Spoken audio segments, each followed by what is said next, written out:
Our next guest has sold, this is just crazy, 100 million record albums. He's a founding member of the legendary rock and roll band The Who, and he recounts his storied life and career in this acclaimed new autobiography entitled Who I Am. Ladies and gentlemen, welcome back to the program, Pete Townshend. Nice to see you. Look at the information here. You and I both have tinnitus or tinnitus. Yeah. How do you pronounce it? Tinnitus. Tinnitus. Yeah. Describe for people who may not know what this is. It's ringing in the ear that you get when you've been exposed to very loud noise, but you can get it from other things as well. It can be a congenital thing, which means that you just get it because your parents had it or whatever. It's something to do with the nerve, the fiber endings in your ears are vibrating constantly? Yeah, you know, right now, Dave, I don't have it badly. I have done quite a lot of New Age medicine stuff to kind of help me, and a homeopathic teacher, a homeopathic doctor helped me a lot with this, so I would recommend that if you have it. Do you remember the first time you noticed it? Because the first time I noticed I had it, it was quite alarming, because you think, oh, there's an appliance making a noise, and I walked through the house listening to anything that was plugged in, and then I realized, oh, it's something that's not plugged in, it's your head. Well, you know, for me it started in a delightful way. I used to wake up in the morning and just think, I can hear the birds singing. I've never been able to hear the birds singing. Now I can hear the birds singing. Yeah. And I'm in a dungeon. And I can still hear the birds singing. It started with kind of peeps and whistles and beeps, so it was very much like birds singing. But of course it wasn't helped by the fact that, you know, when I wrote songs, I would be at home and I would wear earphones and, you know, write a really good hit song, and I'd go down and say to my wife, you know, I've written a hit. And she'd say, oh, this lovely darling, I'm just bathing the children. And I'd go back up and I'd get my brandy bottle and I'd drink the bottle and put the earphones on and go, it's a hit, it's a hit, it's a hit, louder, more brandy, louder, louder. And then to wake up the next day and wonder why I couldn't hear anything. Yeah. Do you think your pursuit as a rock and roll singer, songwriter, performer had anything to do with this? Absolutely. Yeah. Yeah. On stage? On stage, The Who weren't as loud as they were out front. You know, the legend has it that we were one of the loudest bands in the world out front, and people often come up and blame me for the fact that they're deaf. Yeah. You know, I have to be very careful to accept any liability because, you know, my insurers would bark loudly. No, the worst thing that ever happened to me was, of course, the Smothers Brothers show, where Keith Moon went into league with this guy who was a backstage guy who'd just been sacked from the show, and he was a special effects guy, and Keith said, I want my bass drum to explode when we play My Generation. And this guy said, I can do that. How big do you want it to be? And Keith went, ooh.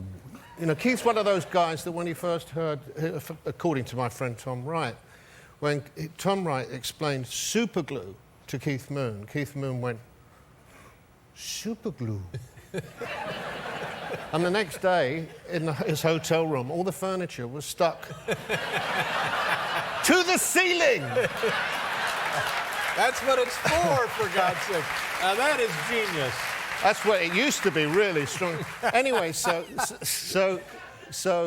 this guy who's got a chip on his shoulder against whoever it was that ran the Smothers Brothers show packed this cannon with extra explosive. And it just so happened when that explosion went off, I was standing right in front of the drum, and it went off with a big bang, and I was deaf for about a month. But you know what really worried me?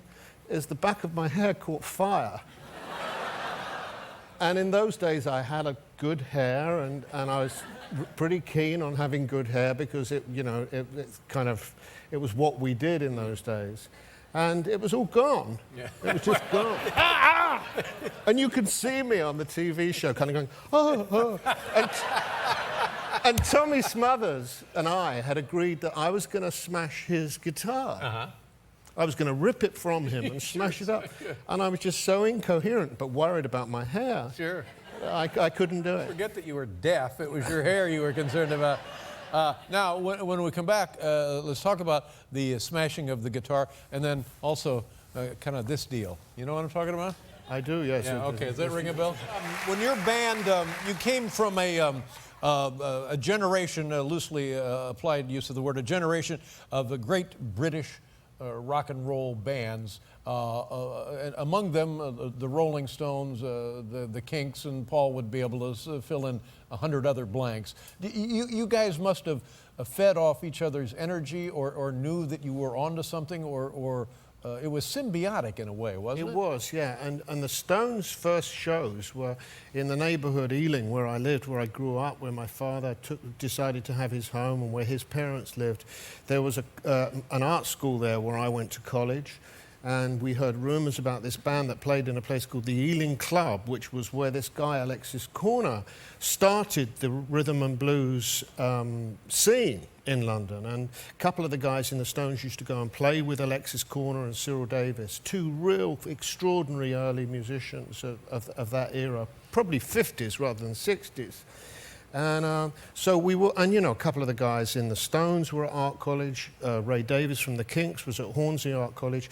We were all listening to the same music, but we were also subject to the same semi kind of revolutionary stuff. This idea that, you know, post-Vietnam, post-Cold War, or in the middle of the Cold War, that we needed to change the way that we entertained ourselves, the way that we communicated with each other, and the way that we represented ourselves to our future fans.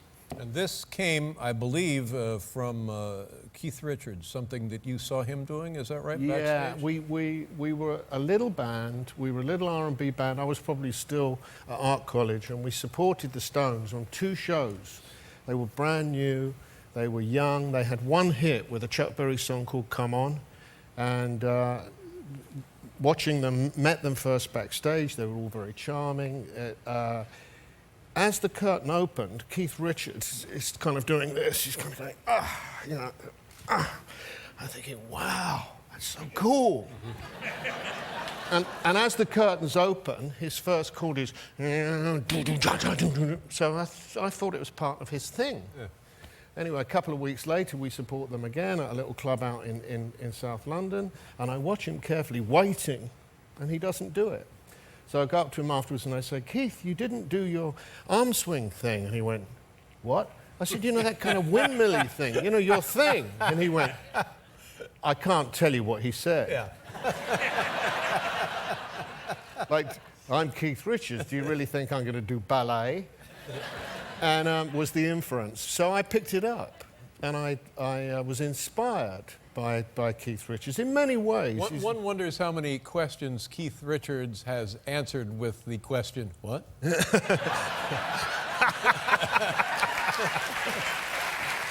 But,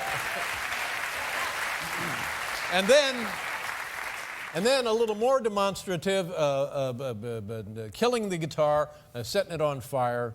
And that was the genesis for the Keith Moon drum kit explosion. That's right. Where did the guitar? You know, that came from a very, you know, people don't believe me. This came from art school. It was an artistic act, and if I ever did it today, it would be. We did it once right here on the floor.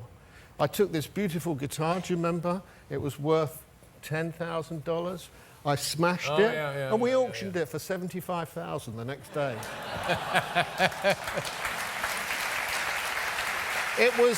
It was art, you know, for me. Well, it's one of those times. It's like I don't know. It was like Paris before the war or something. It was great music, and with every great piece of music, great stories about the folks who made up the movement that came out of Great Britain.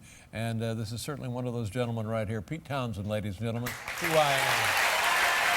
My pleasure to see you again. Thank you very much.